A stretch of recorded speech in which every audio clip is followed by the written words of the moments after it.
can only be the three colors because you assume they wouldn't retain rose gold. And then I don't think they'd push to 3 storage tiers given the sort of where the SE sits in the iPhone lineup. So, that cuts it down from what were 8 down to 6. But then, as you said, the remaining number between 6 and 11 can be made up of these different variations.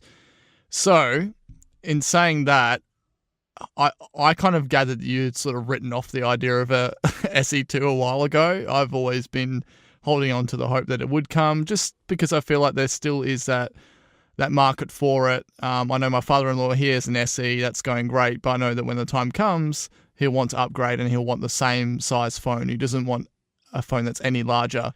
What do you think about the idea of a dedicated watch face store? And by this, I mean, how strict, this is for third-party developers, how strict should the design guidelines be if they're submitting a new watch face design? Where should a watch face store exist? And should there be pricing involved? Okay, so assuming that it should exist in the first place, which I think is already debatable, okay? I think there wouldn't be a point in doing it if the design guidelines were really strict.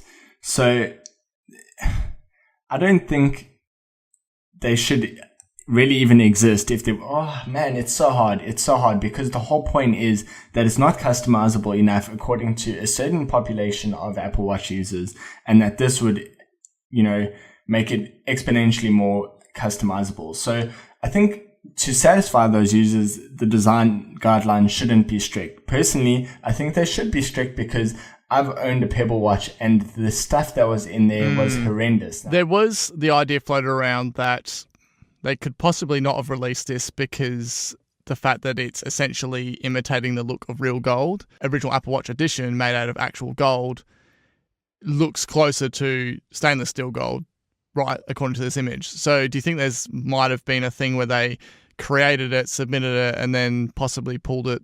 Johnny Ive felt uncomfortable with it or something? I did hear this, and the other corresponding thing was Johnny Ive just came back from designing Apple Park and was like, "Hey, no, I'm not doing that one." But yeah, I don't think so. I don't think it had I don't think it was a decision based on, this is a bit like the Apple Watch edition we released how many years ago was it? 3 years ago. So no, I don't think so.